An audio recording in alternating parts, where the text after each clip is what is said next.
I was privileged to serve as the chairman of the subcommittee 2008 and 2009 under the economic meltdown. I was one of the members, 3 of us governors and some other members with Mr. President as chairman. So I chaired the committee on subsidy and everything about the subsidy regime, and then the scam in the subsidy regime was discovered by my committee.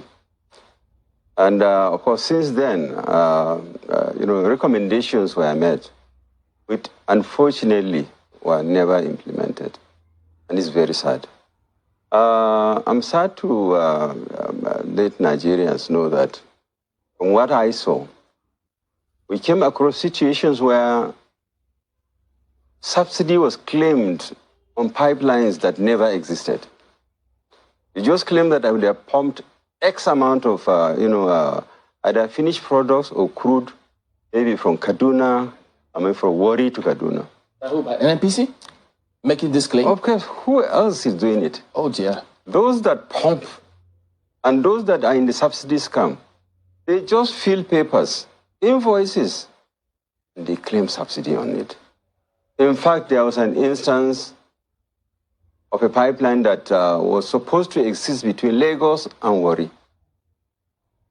And tons of monies were collected on subsidy on a pipeline that never existed. This is Nigeria for you. But I thought they were telling us that it is marketers and some other persons who are perpetrating the fraud. So NNPC is involved? They are all involved in these things, all of them. Oh. All of them. And I must sadly also report that, you see, Nigeria subsidy, if it's that part of it that is actually goes for the subsidy, we go on subsidizing sub-Saharan Africa and Central Africa, because the bulk of these products are smuggled out of this country. Then who is subsidizing who? Wait, that report that you spoke about NNPC, all of them being involved, was it submitted to the government? Of course it was. Government knows about this? Of course, yes, they do. And attempts were made, but I'm telling you, it can be very frustrating in Nigeria to implement policies, especially where there are interest and a cabal that exists. It's just similar to what you have as this bunkering issue.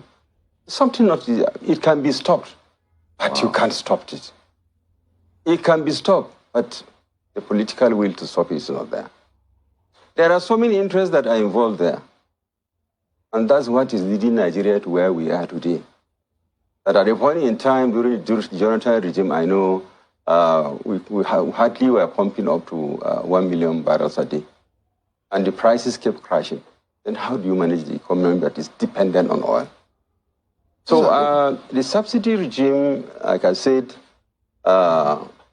should have gone way back in 2012, 2013. Should have gone. Any person that is shouting subsidies are going to affect that, this is a selfish person. A person who is connected to the scammers that are killing this country. What you've said is very shocking to a lot of Nigerians. Much as you say you are sad to tell, but yes, it's important that Nigerians know. And that means that all this while, the previous government and previous governments have been lying to Nigerians about this subsidy matter. I think so. They didn't have the political will to take the decisions to remove it.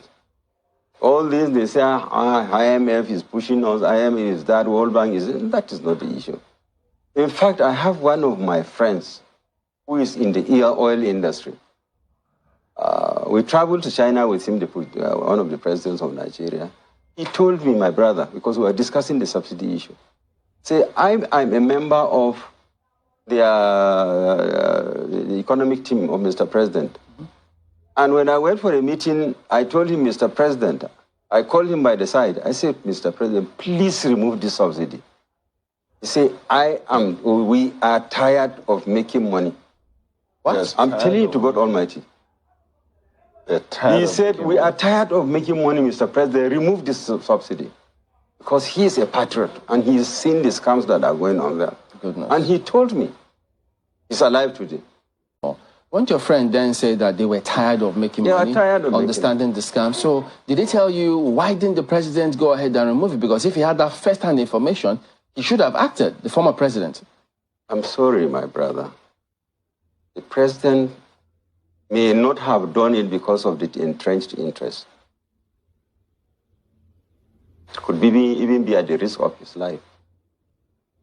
But at least the president of Nigeria is adequately protected. If I were him, I would have bitten the bullet and taken the decision. So why, let hell fall, because the poor man out there is suffering and dying of hunger. Yeah, and we are busy feeding on them in collaboration with foreigners. But at the risk of his life may not be tenable because he's very well protected as president. Yes, so I'm just wondering. Probably, I mean, the whole thing was maybe shrouded in something very cloudy that you cannot understand. Because why are you a worker? Why are you? You are there to take decisions on a daily basis. And this decision can be right or wrong. You have the right to take those decisions. And you see a good